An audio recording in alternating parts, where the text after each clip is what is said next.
अथ मंत्रपाठः।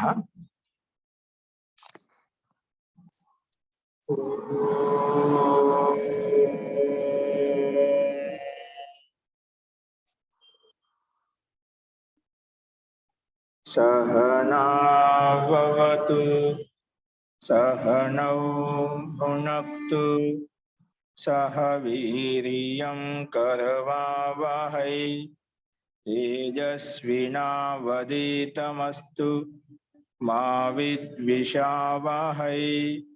ओम शांति शांति शांति।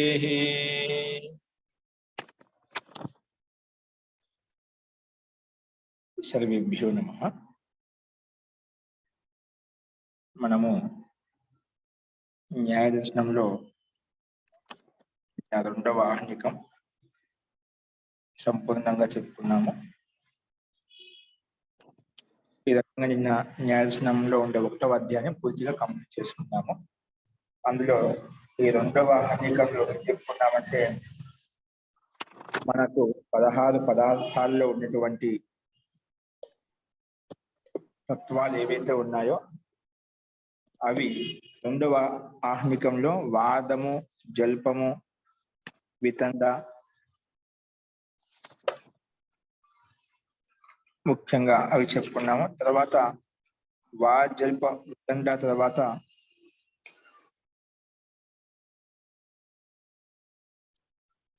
నెక్స్ట్ వచ్చేసి హేత్వాభాసాల గురించి చెప్పుకున్నాము. వాదము, జల్పం దాంట్లో విభాగాలు ఏం లేవు. ముఖ్యంగా వాదం అంటే వాటి లక్షణం చెప్పుకున్నాము. వాదం అంటే ఏమిటి, జల్పం అంటే ఏమిటి, వితండ అంటే ఏమిటి చెప్పుకున్నాము. అలాగే వాదము, జల్పం, వితండ తర్వాత హేత్వాభాసం. ఆ హేత్వాభాసం అంటే ఏమిటి, అవి ఎన్ని రకాలు? ఆ హేత్వాభాసం 5 రకాలు చెప్పుకున్నాము. వ్యభిచార హేత్వాభాసము, విరుద్ధ హేత్వాభాసము, ప్రకంగ సమాహేత్వాభాసము, సాధ్య సమాహేత్వాభాసం అని చెప్పి, అలాగే కాలాతీత హేత్వాభాసము. ఈ మొత్తము 5 రకాలు హేత్వాభాసాలు ఉంటాయని చెప్పుకున్నాం. తర్వాత క్రమప్రాప్తమైనటువంటి చలము, హేత్వాభాసం తర్వాత చలం. చలం అంటే ఏమిటి, అవి ఎన్ని రకాలు? చలం అనేది 3 రకాలు చెప్పుకున్నాము. ఒకటి వాక్ చలము, సామాన్య చలము, ఉపచార చలము. ఈ విషయం గురించి నేను ప్రస్తావించుకున్నాము. అలాగే చలం గురించి చెప్పుకున్న తర్వాత నెక్స్ట్ వచ్చేసి జాతి గురించి చెప్పుకున్నాము. తర్వాత నిగ్రహ స్థానము. ఈ రకంగా మిగిలిన పదార్థాలు ఏవైతే ఉన్నాయో రెండవ ఆహ్నికంలో వాదం నుంచి మొదలుకొని నిగ్రహ స్థానం వరకు ఇవన్నీ కూడా మనం ప్రస్తావించుకున్నాం అన్నమాట. ఈ రకంగా ఈ రెండవ ఆహ్నికంలో 16 పదార్థాల యొక్క లక్షణాలు ఏవైతే ఉన్నాయో ఇవన్నీ మనం చెప్పుకున్నాం. అస్తు, ఇందులో సందేహాలు ఉంటే ఇంకా చెప్పండి.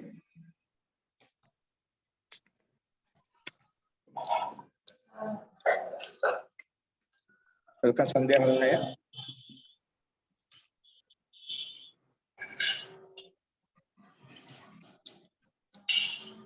జాతి అంటే ఏం చెప్పగలుగుతారా?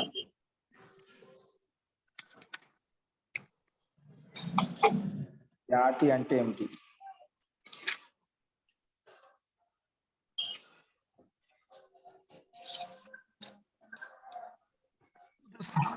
సాధర్మ్య వైధర్మ్యాభ్యాం ప్రత్యవస్థాన జాతి. సాధర్మ్య వైధర్మ్యాభ్యాం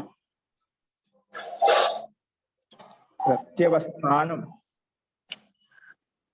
సాధర్మ్యం చేత వైధర్మ్యం చేత ప్రత్యవస్థానం అంటే ఖండించడం అయితే ఉందో దాని జాతి అంటాం. అంటే ఇక్కడ హేతు అంటున్నాడు. హేతు ఉంటుంది కానీ వ్యాప్తి పూర్వకమైన హేతు ఉండాలి. హేతు ప్రస్తావించాడు కానీ అందులో ఆ హేతును ఉదాహరణలో చూపించడం లేదనమాట. అందుకే ఇక్కడ జాతి కింద తీసుకొని మనం చెప్పామన్నమాట. కేవలము హేతు వ్యాప్తి లేకుండా ఏదో రకంగా అది అసంబద్ధమా ఏదోటి ఎదుటివాడిని ఖండించడం ఉద్దేశంతో దాన్ని ప్రస్తావించేటువంటి హేతు అయితే ఉందో వ్యాప్తి రహితమైనటువంటి దాన్ని జాతి అంటామని చెప్పుకున్నాం. అలాగే నిగ్రహ స్థానము విప్రతిపత్తి, అప్రతిపత్తి విపరీత జ్ఞానం అజ్ఞానం అయితే ఉందని నిగ్రహస్థానం అని చెప్పి చెప్పుకున్నాం. అస్తు ఈ రకంగా మనం నిన్న చూసాము. అస్తు ఇంకా ఒకసారి నాకు తెలిసి ఇవన్నీ మనకు రెండో వాన్నికంలో విభాగాలు చూసాము. వేరే వాళ్ళు చాలా సార్లు అడుగుతున్నారు. ఇది ఈ రోజు పంచావయవాల గురించి ఒకసారి ఈరోజు చూపిస్తాను మీకు. అది ఎందుకంటే ప్రస్తావన వచ్చింది. ఇవి నాకు తెలిసి ఒకటో వాన్నికంలో మనం మొత్తము ఒకసారి చూసామన్నమాట. అందులో సందేహం ఉందో నాకు తెలిసి లక్షణం చెప్పుకున్నాము. ఇప్పుడు వీటి లక్షణాల గురించి రెండవ అధ్యాయంలో మనము ఏం చెప్పుకుంటామంటే, ఇప్పుడు ఏదైతే ఉద్దేశించామో లక్షణం చెప్పుకున్నామో వాటికే పరీక్షిస్తామట. ఎందుకంటే మన శాస్త్రం యొక్క ప్రవృత్తి అనేది ఉద్దేశము, లక్షణము, తర్వాత పరీక్షతో పరిసమాప్తం అవుతున్నాను. అంటే వీటి ఈ మూడు ఎక్కడ సంపన్నం చేసుకుంటామో ఈ శాస్త్రం యొక్క ఉపయోగిత సార్థకం అవుతుందన్నమాట. అంటే ఇప్పుడు ఉద్దేశించాము, లక్షణం చెప్పుకున్నాం, ఆ లక్షణానికి పరీక్ష రెండవ అధ్యాయం చెప్పుకుంటామంట. ఓకే, రేపు చూద్దామండి. ఇప్పుడు చాలా సంశయం అది ఒకసారి పంచావయవ గురించి అడిగారు, అంటే తర్వాత కూడా వస్తాయి సందర్భాన్ని బట్టి. ఎందుకంటే అయిపోయింది కాబట్టి ఒకసారి దీని గురించి చెప్తాను, ఒకసారి చూసుకోండి. మీరు నీట్గా రాసుకోండి, నెక్స్ట్ మీరు తయారు చేయడానికి అనుకూలంగా ఉంటుంది. కాబట్టి ఒకసారి పంచావయవాన్ని చూసుకోండి. ఒక చెప్తాను, నీట్గా రాసుకోండి. ఈశ్వరుడు సర్వవ్యాపకుడు. ఏంటి? ఈశ్వరుడు సర్వవ్యాపకుడు. ప్రతిజ్ఞ ఏంటి? ఈశ్వరుడు సర్వవ్యాపకుడు. ఇది నా ప్రతిజ్ఞ. ఓకేనా? రాసుకునేదా?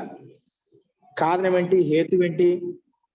సర్వజ్ఞ హోనేసే, అంటే సర్వజ్ఞుడు కాబట్టి, అంటే అన్ని తెలిసిన వాడు కాబట్టి. ఈశ్వరుడు సర్వవ్యాపకుడు ప్రతిజ్ఞ. హేతు వచ్చేంటి?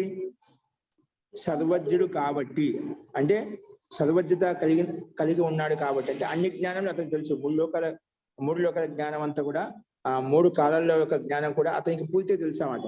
త్రికాలు తెలుసు అంటాం కదా. సర్వజ్ఞ, సర్వజ్ఞుడు కాబట్టి ఇది హేతు. వ్యాప్తి ఏమొస్తుంది దీన్ని బట్టి? సర్వజ్ఞుడు కాబట్టి దానికి వ్యాప్తి ఉండాలన్నమాట. వ్యాప్తి రకంగా వస్తుంది, ఇది వైద్యమే చేత. ఏ వ్యక్తి అయితే ఎవరెవరైతే సర్వజ్ఞులు కాదో వారు సర్వవ్యాపకులు కూడా కాదు. ఎవరెవరైతే సర్వజ్ఞులు కాదో, వైద్యం అంటే విపరీత వైద్యం చేత ఇక్కడ వ్యాప్తి చెప్తున్నామండి. అంటే సాధారణంగా చెప్పుకోవచ్చు, వైద్యం చెప్పుకోవచ్చు. ఈ హేతువుకి వ్యాప్తి ఎలా వస్తుంది? ఎవరెవరైతే సర్వజ్ఞులు కాదో వారు సర్వవ్యాపకులు కూడా కాదు. వారు సర్వవ్యాపకులు కూడా కాదు. అర్థమైందా వ్యాప్తి? దీన్ని బట్టి ఏమర్థమవుతుంది? సర్వజ్ఞులు అంటే ఎవరైతే సర్వజ్ఞులు కాదో సర్వవ్యాపకులు కూడా కాదనమాట. అంటే దీన్ని బట్టి ఎవరైతే సర్వజ్ఞులో వారు సర్వవ్యాపకుడుగా ఉంటాడు. సర్వజ్ఞులు కాదో వారు సర్వవ్యాపకులు కాదు. ఎవరెవరైతే సర్వజ్ఞులు కాదో వారు సర్వవ్యాపకులు కూడా కాదు. సర్వవ్యాపకులు కూడా కాదు. ఇది వ్యాప్తి అనే హేతు పక్కనే రాసుకునేది. వ్యాప్తి ఎక్కడ రాసి హేతు పక్కనే రాసుకోవాలి. ఓకేనా? కింద ఉదాహరణ ఏం చెప్పాడు వైద్యమిశ్ర? జీవాత్మ. ఉదాహరణ ఏంటి? ఈ జీవాత్మకు అన్ని తెలుసా? మన గురించి మనకే తెలుసు. మనం ఉదయం చేసిన కర్మలను కూడా సాయంత్రం మర్చిపోతూ ఉంటాం.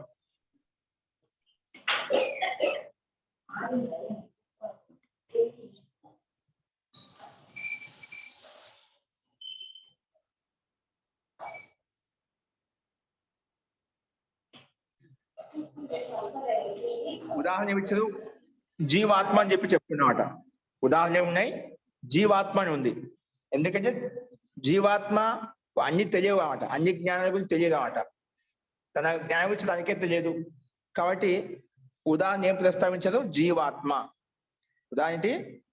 జీవాత్మ. ఇప్పుడు మన హేతు ఏదైతే వ్యాప్తి చెప్పామో, ఎవరైతే సర్వజ్ఞులు కదా వ్యాపకులు కాదు. ఇక జీవాత్మ అన్ని జ్ఞానాలు తెలియవు. సర్వజ్ఞత లేదు జీవాత్మకి, అన్ని జ్ఞానాల గురించి తెలియదు. అందుకే సర్వవ్యాపకత్వం అనేది జీవాత్మకు లేదు. అది హేతు ఉదాహరణ చూపించాలి. ఇప్పుడు ఈ హేతుని ఎక్కడ చూపించాలి? ఉదాహరణ ఎక్కడ చూపించాలి? ఉదాహరణ మనం ప్రతిజ్ఞలు చూపించాలన్నమాట. ఉదాహరణను చూడండి, జీవాత్మ అంటే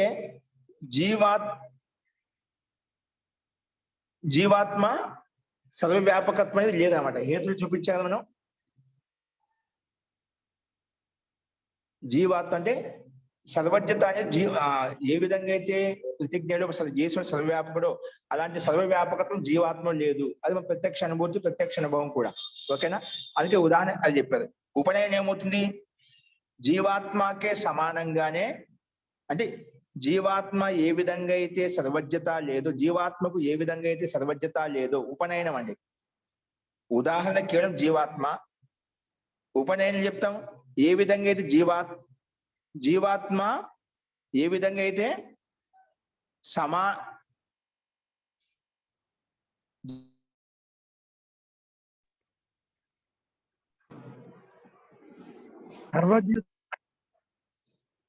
జీవాత్మకే అంటే మన దీని ఉదాహరణ చూపిస్తూ మనం ప్రతిజ్ఞ చూపించామట. అంటే జీవాత్మ ఏ విధంగా అయితే సర్వజ్ఞత, జీవాత్మకు ఏ విధంగా సర్వజ్ఞత లేదో అలా ఈశ్వరునికి కాదు. ఈశ్వరుడు సర్వవ్యాపి అన్నాం కదా మహోదయ, మరి జీవాత్మ వైద్యమే అవుతుంది. ఉదాహరణ ఈశ్వర సర్వవ్యాపకుడే, కానీ వైద్యం చేత ఇస్తున్నామట. వైద్యం చేత ఏ జీవాత్మ అయితే జీవాత్మ ఏ విధంగా సర్వజ్ఞత కలిగి ఉండదో అలా ఈశ్వరుడు కాదు. అంటే ఈశ్వర సర్వజ్ఞత ఉంది అని వైద్యం చేత ఇస్తున్నాడు. ఏ విధంగా అయితే జీవాత్మ సర్వజ్ఞత ఉండదో అలా ఈశ్వరునికి అలా కాదు. ఇది ఉపనయనం. ఏ విధంగా అయితే జీవాత్మకు సర్వజ్ఞత ఉండదో అలాగా ఈశ్వరుడు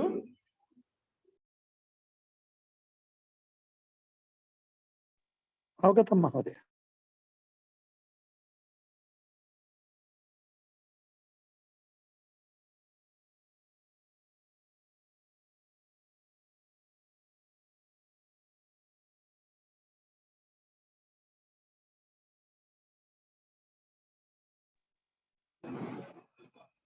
సో ఈ రకంగా చూసాము. కాబట్టి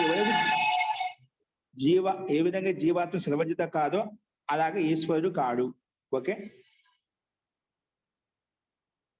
అంటే ఒక రకం చెప్పండి, జీవాత్మకి సమానంగా ఈశ్వరుడు సర్వజ్ఞుడు కాడు. ఈ జీవాత్మకి సమానం ఈశ్వరుడు సర్వజ్ఞుడు కాడు అనేది కాదు, అంటే దాన్ని నిషేధించాలి. జీవాత్మ ఏ విధంగా సర్వజ్ఞత కదా అలా ఈశ్వరుడు కాడు అంటే అలా లేదు, జీవాత్మకు సమానంగా లేదు. అప్పుడు నిగమనం ఏమవుతుంది? అందువల్లనే సర్వజ్ఞత కలిగి ఉన్నాడు కాబట్టి ఈశ్వరుడు సర్వవ్యాపకుడు. సర్వజ్ఞత కలిగి ఉన్నాడు కాబట్టి ఈశ్వరుడు సర్వవ్యాపకుడు.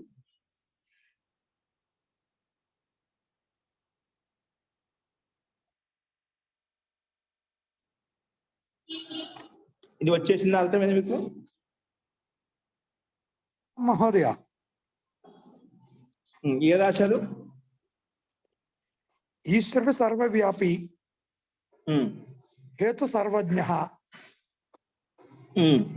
ఉదాహరణ జీవాత్మ. కిమపి జీవాత్మ సర్వజ్ఞ నాస్తి, సర్వవ్యాపి ఏవం సర్వవ్యాపి అపి నాస్తి. యథా ఈశ్వరః సర్వవ్యాపి, జీవాత్మ సర్వవ్యాపి నాస్తి, సర్వజ్ఞ అపి నాస్తి. ఏ విధంగా అయితే జీవాత్మ సర్వజ్ఞత లేదో అలాగా ఈశ్వరుడు కాడు. ఈశ్వరుడికి సర్వజ్ఞత ఉంది. వైద్యం చేత మనం ఉదాహరణ చూపించాలి. ధన్యవాదాలు. ఉదాహరణ జీవాత్మ సర్వజ్ఞ సర్వవ్యాపి, అది ఓకే. తర్వాత ఉపనయనంలో ఏమొస్తుంది? ఏ విధంగా అయితే జీవాత్మ సర్వజ్ఞుడు కాడు, ఈశ్వరుడు సర్వజ్ఞుడు సర్వవ్యాపి. ఉపనయనం.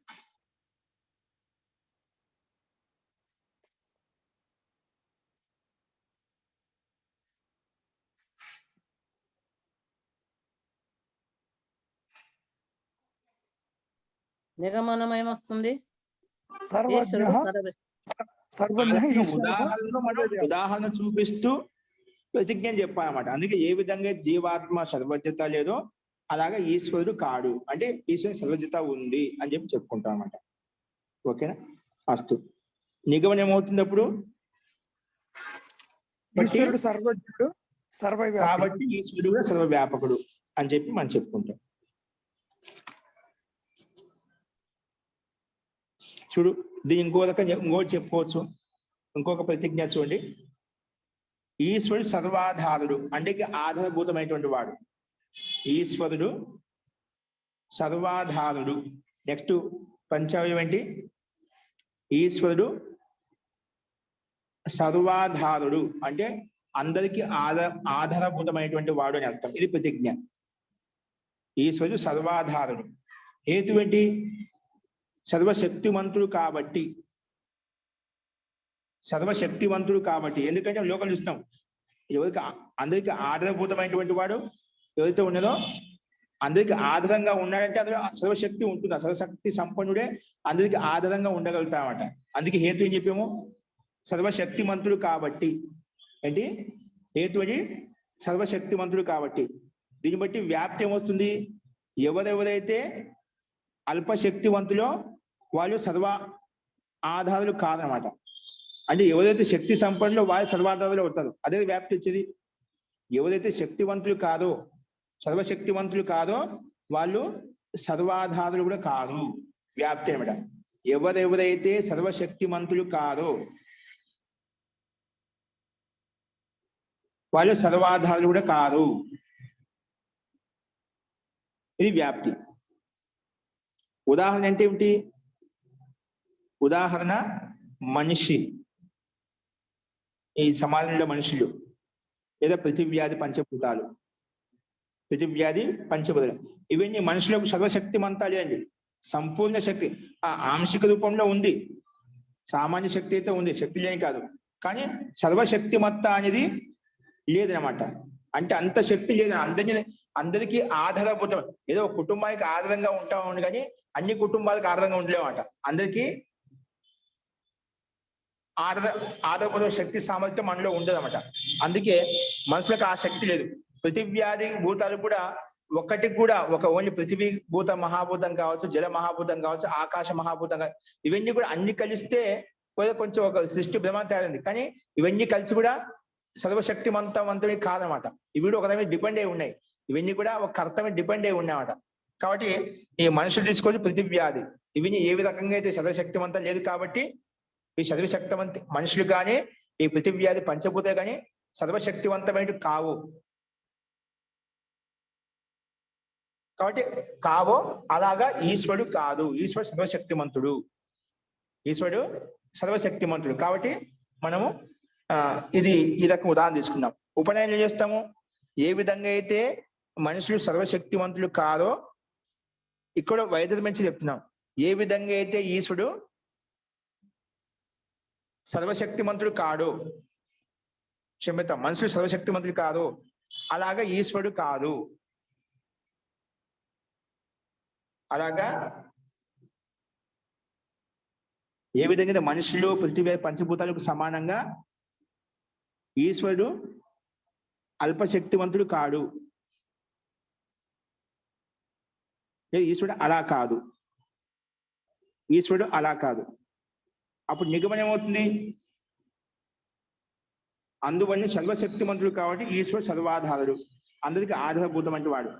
అంటే సర్వశక్తి సంపన్నత అనేది మనుషుల్లో కానీ పంచభూతాల్లో కానీ ఏ దాంట్లో ఉండదు అన్నమాట. కానీ సర్వశక్తి సంపన్నుడు కాబట్టి ఈశ్వరుడు సర్వాధారుడు, అందరికి సమస్త ప్రజలందరికీ ఆధారభూతమైనటువంటి వాడు. అందరికీ ఆధారభూతమైనటువంటి వాడు. అందుకే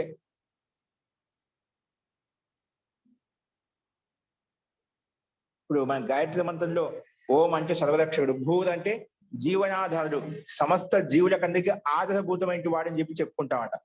ఓం భూర్ భువ, ఓం భూర్ అని చెప్పినప్పుడు భూర్ అంటే వ్యాహృతి మహావ్యాహృతిలో భూర్ అనే ఏదైతే పదం ఉందో మనకు దానికి సర్వాధారుడు అంటే ఆ పరమాత్మ అందరికీ సమస్త జీవులకు ఆధారభూతమైనటువంటి వాడు.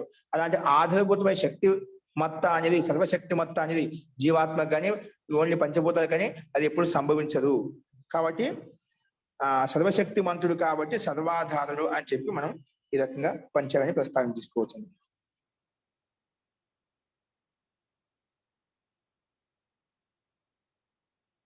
ఈశ్వరుడు అనాది. నెక్స్ట్ పంచావయం ఏంటి? ఈశ్వరుడు అనాది. ఏంటి? ఈశ్వరుడు అనాది కాలం నుంచి ఉంటుంటారా? ఏంటి ఈ సృష్టిలో మాత్రం ఉత్పన్నమయ్యాడు ఈశ్వరుడు ఉత్పన్నమయ్యాడా? అనాది కాలం నుంచి ఉంటున్నాడా? అంటే ఆది అంతం లేనివాడు ఆ పరమేశ్వరుడు. అది ఎలా ఆది అంతము నిరూపించగలుగుతాం? లేనివాడు. ఈశ్వరుడు అనాది అంటే ఈశ్వరుడు ఉత్పన్నం కాలేదు. అనాది అంటే ఏమిటి?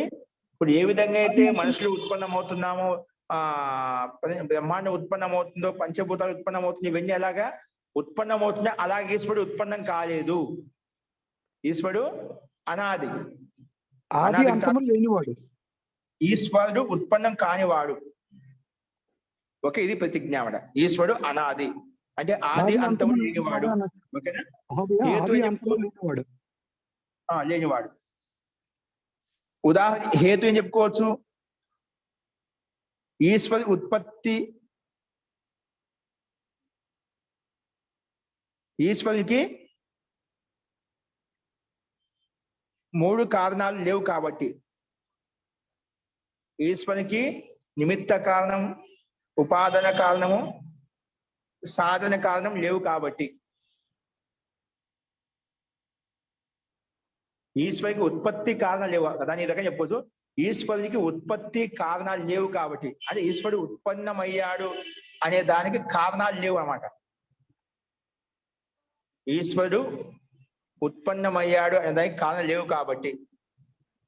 మహోదయ, నిమిత్త కారణము, ఉపాదాన కారణము, తర్వాత సాధారణ కారణం.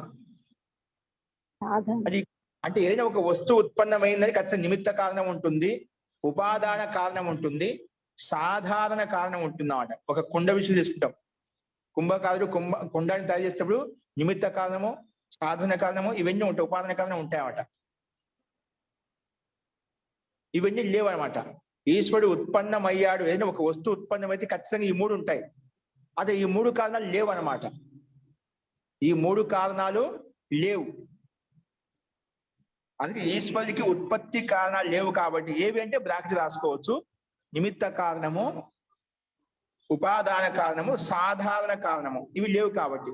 సో సంసారం ఏ వస్తువు తీసుకునేప్పుడు నిమిత్త కారణం అంటే ఒక కుండను తయారు అంటే ఒక జస్ట్ ఉదాహరణ, స్థూలమైన ఉదాహరణ చెప్తున్నాను. ఏ వస్తువు కావాలన్నా ఉత్పన్నగా ఒక కర్త కావాలి. ఇప్పుడు ఈ సృష్టి బ్రహ్మాంతరమైనది, ఈ పరమేశ్వరుడు నిమిత్త కారణం, నిమిత్త కారకుడు అన్నమాట. అలాగే ఈ ప్రకృతి అనేది ఉపాదాన కారణం, ప్రకృతి అనేది ఉపాదాన కారణం అన్నమాట. ఇవన్నీ ప్రకృతి లేకపోతే ఆ పరమాత్ముడు ఏం చేయమాట. ప్రకృతి తత్వం, జడతత్వం ఉంది కాబట్టి దాన్ని వ్యక్త రూపంలో అవ్యక్తం చేస్తామట. ఓకేనా? ఈ రకంగా ఇవన్నీ నిమిత్త కారణంగానే ఉపాదాన ఏదో కారణం ఖచ్చితంగా ఉంటున్నమాట. కాబట్టి అలాంటి కారణం నిమిత్త కారణం కానీ, ఉపాదాన కారణం కానీ, సామాన్య కారణం కానీ, సాధారణ కారణం కానీ లేనటువంటి వాడు కాబట్టి ఈశ్వరుడు అనాది. ఇవి ఉంటే ఖచ్చితంగా ఎక్కడో ఆది అని ఉంటున్నమాట. ఇప్పుడు ఇవి ఎక్కడైతే ఉత్పత్తికి ఆది అంతములు ఉంటాయి, ఇట్లా ఉత్పత్తి లేని దానికే ఆది అంతములు ఉండవు అన్నమాట. అందుకే ఇట్లాంటి ఉత్పన్నం అయ్యాడు అనే కారణాలు లేవు కాబట్టి, ఉత్పన్నం అయ్యాడు ఈశ్వరునికి ఉత్పత్తి యొక్క కారణాలు లేవు కాబట్టి. ఓకేనా? దీన్ని ఎలాగైనా రాసుకోవచ్చు. ఉత్పత్తి కారణాలు లేవు కాబట్టి ఎలాగైనా రాసుకోవచ్చు. ఉదాహరణ ఏం చెప్పారు ఇక్కడ? దీన్ని బట్టి వ్యాప్తి ఏం చెప్పుకోవచ్చు? ఇక్కడ వైద్యం చేత ఏ వస్తువు అయితే ఉత్పత్తి, ఏ వస్తువు ఉత్పన్నమవుతుందో దానికి 3 కారణాలు ఉంటాయి. సంసారంలో ఏ వస్తువు అయితే ఉత్పన్నమవుతుందో దానికి కారణం ఉంటుంది. ఈ కారణంగా ఒకటి కాదు, కారణాలు ఉంటాయి.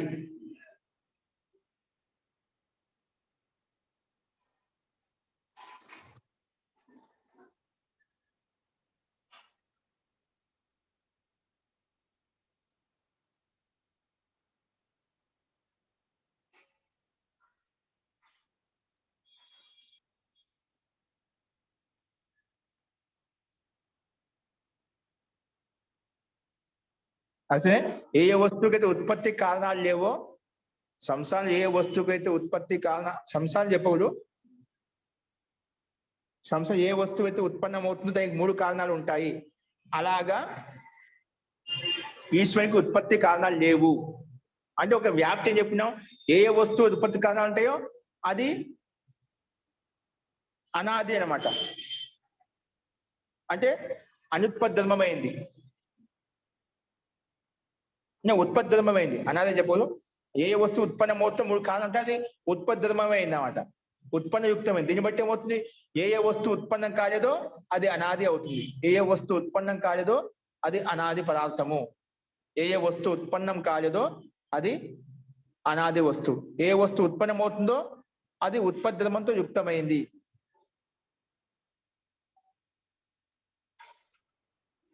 ఉదాహరణ చెప్పుకోవచ్చు. వస్త్రము, భవనము, మకానము ఇవన్నీ చేసుకోవచ్చు. ఉదాహరణ ఏంటి? మనం తినే పదార్థాలు కావచ్చు, మిష్టాన్నాలు, వస్త్రాలు, భవనము, మకానం ఇవన్నీ ఉదాహరణ చేసుకోవచ్చండి. చూడండి, ఒక మిష్టాన్న పదార్థం తయారు చేయాలన్నా ఒక వస్తువు ఉండాలి, ఆ పదార్థం ఉండాలి, ఆ చేసేటువంటి వ్యక్తి ఉండాలన్నమాట. అది నిమిత్త కారణం, ఉపాదాన కారణం, సాధన కారణం అన్నీ ఉంటాయి. అది ఒక మకానం తయారు చేయాలన్నా, ఒక వస్త్రాన్ని తయారు చేయాలన్నా ఇవన్నీ చూడు, ఈ సంసారంలో పదార్థాలు ఏం తయారు చేయాలన్నా నిమిత్త కారణము, ఉపాదాన కారణము, సాధారణ కారణం ఉంటాయి. చేసేవాడు ఉండాలి, చేయడానికి ఆ వస్తువు ఉండాలి, ఆ వస్తువుని తయారు చేయడానికి కావాల్సిన పదార్థాలు ఉండాలన్నమాట. పరికరాలు ఉండాలి అంటే సాధారణ కారణాలు. కాబట్టి ఇవన్నీ 3 ఉంటాయన్నమాట. అంటే సంసారంలో ఏ వస్తువు ఏ పదార్థం తయారు చేసినా ఈ 3 ఉంటాయి. అలాగా ఆ ఈశ్వరులో లేవు, ఉత్పత్తికి కారణాలు లేవు. ఓకేనా? కాబట్టి ఉపనయనం ఏం చెప్పుకుంటేనే ఈశ్వరుడు ఏ విధంగా అయితే వస్త్రము, మకానం, భవనాదికి సమానంగా 3 కారణాలు వాళ్ళు లేవు కాబట్టి ఈశ్వరునికి ఏ విధంగా అయితే సంసారంలో ఏ వస్తువు ఉత్పన్నమవుతుందో ఆ వస్తువుకి 3 కారణాలు ఉంటాయి. సంసారంలో ఉత్పన్నమైన వస్తువుకి కారణాలు ఉంటాయి. అలాగా ఈశ్వరునికి ఉత్పత్తిగా కారణాలు లేవు. ఈశ్వరుడు ఉత్పన్నం కావడానికి కారణాలు లేవు కాబట్టి అనాది. ఉత్పత్తి కారణాలు లేవు అంతకు రాసుకోండి. నిగమంలో అందువల్లనే ఉత్పత్తి కారణాలు లేవు కాబట్టి ఈశ్వరుడు అనాది. ఓకేనా? సంసారంలో ఏ వస్తువు తీసుకున్నా ఉత్పత్తి ఏదైతే ఉత్పన్నమవుతుందో దానికి అంతం ఉంటుందండి. అలాగా ఈశ్వరుడు ఉత్పన్నమే కాలేడు. ఆయన తయారు నిమిత్త కారణం కానీ ఉపాదాన కారణం. అంటే ఆ ఒక వస్తువు తయారు ఒక మెటీరియల్ ఉండాలన్నమాట. ఒక పదార్థం, ఒక తత్వం అంటూ ఉండాలన్నమాట. సత్తాత్మక తత్వం ఉండాలి. అలా పరమాత్మ ఏ తత్వం చేసి ఉత్పన్నం కాదు, సదా ఎల్లప్పుడూ ఉన్నాడు, ఎల్లప్పుడూ ఉంటాడు కూడా. ఓకేనా? కాబట్టి ఆయన ఉత్పన్నం కాలేదు. ఉత్పన్నం కాలేదు కాబట్టి అనాది అనంతం అంటున్నమాట. ఓకేనా? ఇప్పుడు మనమంతా ఉత్పన్నం అవుతుంటే నష్టం అవుతుంది, ఉత్పన్నం అవుతుంది నష్టం అవుతుంది. ఎందుకంటే సర్వజ్ఞత లేదు, సర్వ వ్యాపకత్వం లేదు, సర్వ ఆధారత్వం కూడా మనలో లేదు కాబట్టి. ఓకేనా? ఈ రకంగా అందువల్లనే ఈశ్వరుడు ఉత్పన్నం కావడానికి కారణాలు లేవు కాబట్టి అనాది అనాది అని చెప్పి చెప్పుకుంటాం. ఇదిగో స్పష్టమైందే, సందేహం ఉందిలో?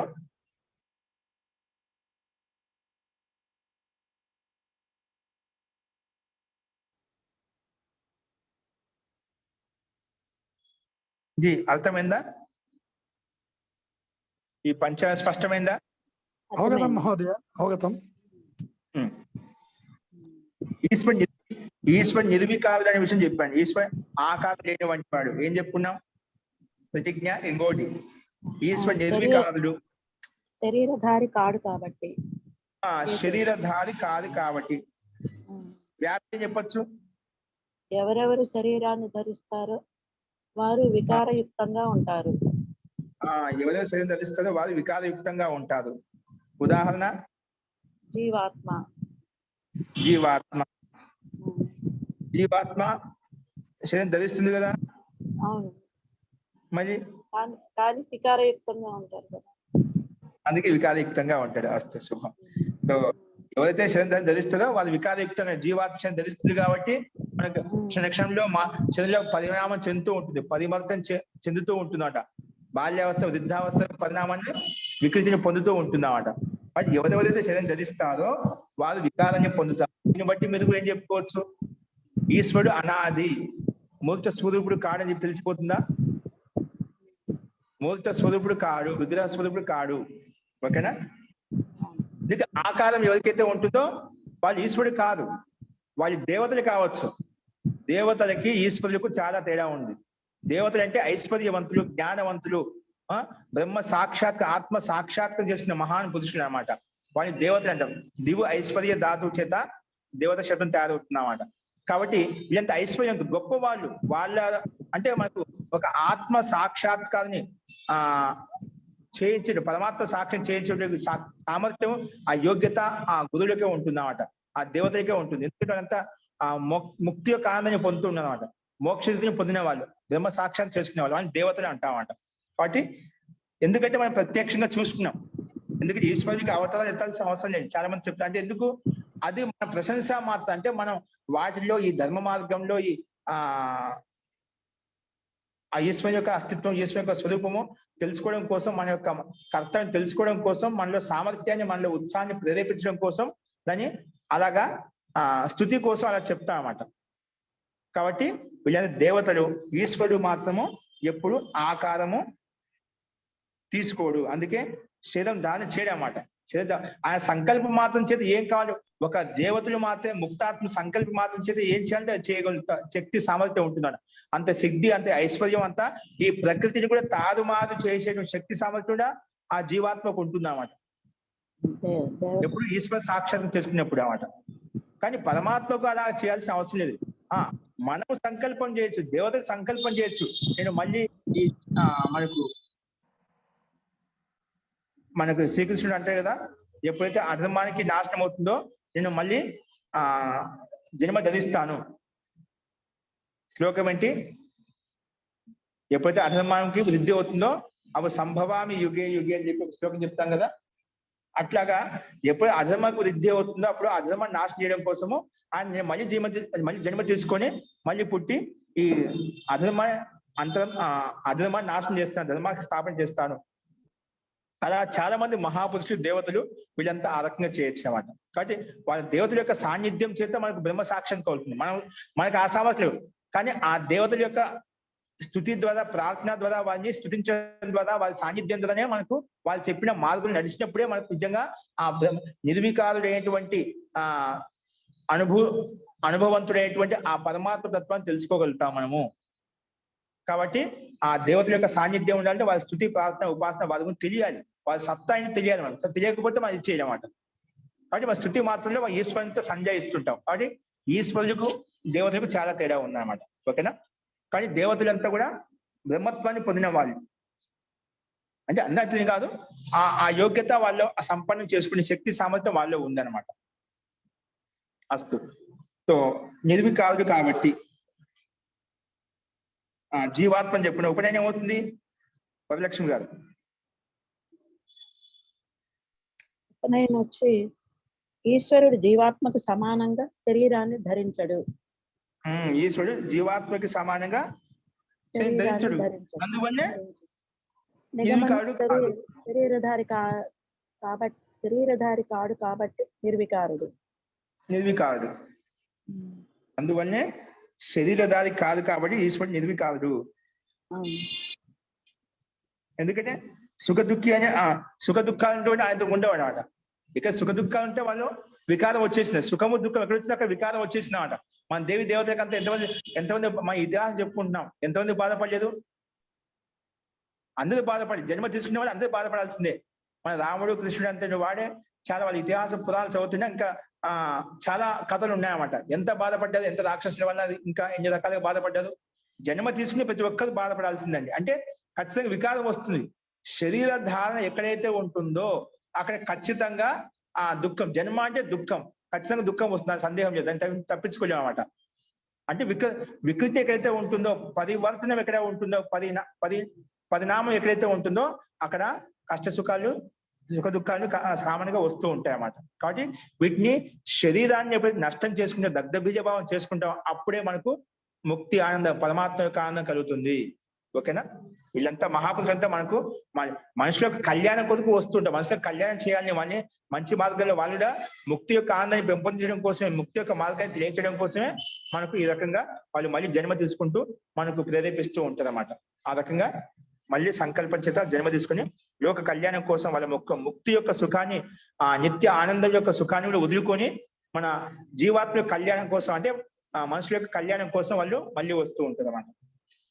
అస్తు. ఈ రకంగా ఈశ్వరుడు నిర్వికారుని విషయాన్ని మనం చెప్పుకున్నాం అన్నమాట. అస్తు.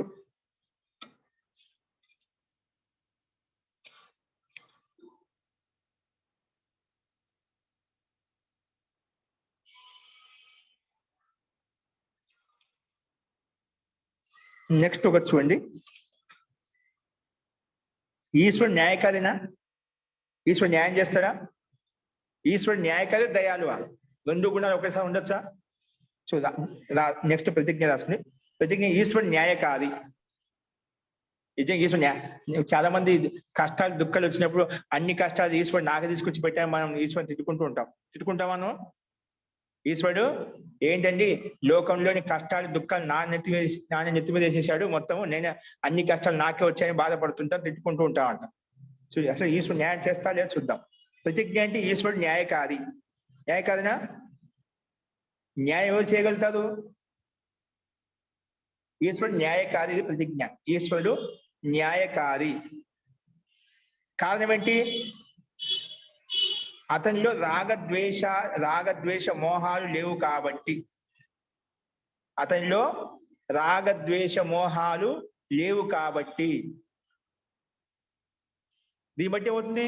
ఎవరెవరిలో రాగద్వేష మోహాలు ఉంటాయో వాళ్ళు న్యాయం చేయలేదు. ఎప్పుడు కూడా గుర్తుపెట్టుకోండి. కావాలంటే మన లోకాన్ని చూస్తుంటాం, ఎవరిలో కొంత రాగం ఉన్నా, ద్వేషం ఉన్నా, మోహం ఉన్నా వాళ్ళు సరైన న్యాయం చేయలేదండి. ఏదో ఒక చోట కొంత మనకు చేస్తామంట, మన అనే భావనతోటి కొంచెం వికల్పం ఇస్తామంట. అలాంటి రాగద్వేష మోహాలు అతనిలో ఆ ఈశ్వరుని లేవు అనమాట. అవిద్యతో అంధకార దూరం పదభూతమైనటువంటి వాడు ఆయన. హేతు ఏం చెప్పాను? ఆ ఈశ్వరులో రాగద్వేష మోహాలు లేవు కాబట్టి.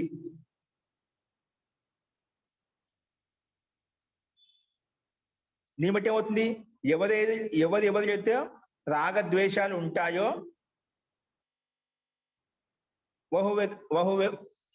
ఆ వ్యక్తి అన్యాయం చేస్తాడనమాట. అంటే రాగం కారణంగా, అంటే ప్రలోభాలను చూస్తాం.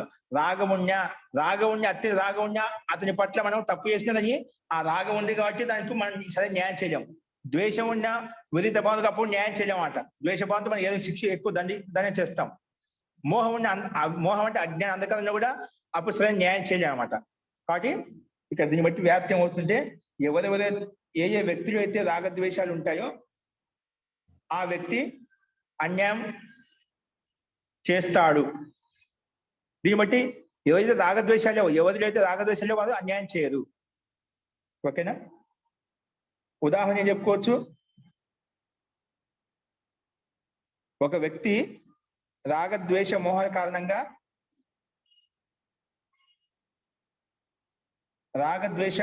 కారణంగా తన దగ్గరున్న వ్యక్తి ఆరోపిస్తాడు. లోకంలో మనం చూస్తున్నాం ఉదాహరణకి.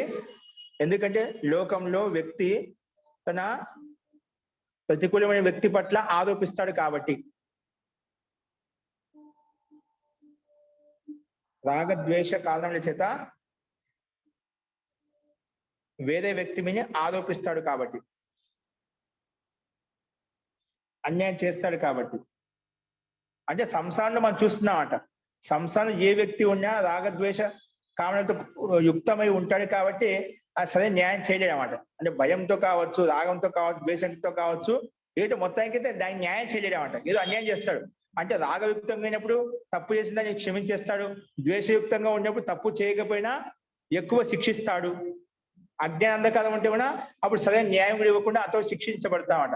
ఆ రకంగా కాబట్టి ఒక వ్యక్తి రాగద్వేష కారణంగా ఏ విధంగా అయితే ఆ దగ్గర ఉన్న వ్యక్తికి ఆరోపిస్తాడో, అన్యాయం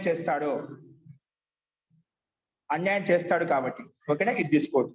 ఉపనయనం చెప్పుకోవచ్చు. ఈశ్వరుడు మనుషులకు సమానంగా,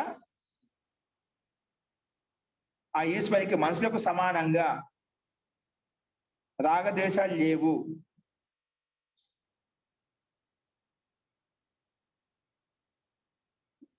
ఆ ఈశ్వరుడు మనుషులకు సమానంగా రాగద్వేషాలు యుక్తుడు కాడు. రాగద్వేష మోహం యుక్తుడు కాడు. అందుకే నిగమనంలో ఏమొస్తుంది? కాబట్టి రాగద్వేష మోహం రహితమైనడు కాబట్టి ఈశ్వరుడు న్యాయకారి. దీన్ని బట్టి ఏమవుతుంది? ఎవరెవరైతే రాగద్వేష మోహాదులతో యుక్తమై ఉంటారో వాళ్ళు ఎప్పటికీ న్యాయం చేయలేదండి. అది మనకు అటల్ సిద్ధాంతం మనం చూస్తూ ఉంటామట. ఒక రాజు అయినా కూడా మనిషే కాబట్టి సాధ్యమైనంత ప్రయత్నం చేస్తూ ఉంటాడు, కానీ అంతో ఇంత ఎక్కడో వచ్చాడు ఆయన లోపం వస్తుంటుందా?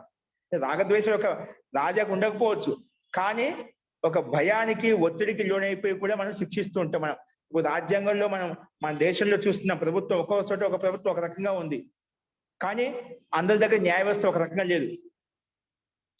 తప్పు చేసిన వ్యక్తికి మనం అది ఏదో కావాల్సిన భయం చేత భయపడి మనం శిక్షించలేకపోతున్నాడు. అంటే భయం ఉంది కాబట్టి నాకు ఏమైనా చేస్తాను, నన్ను ఏమైనా చంపుతాదనే భయంతో మనం అతను న్యాయం చేయలేము అనమాట.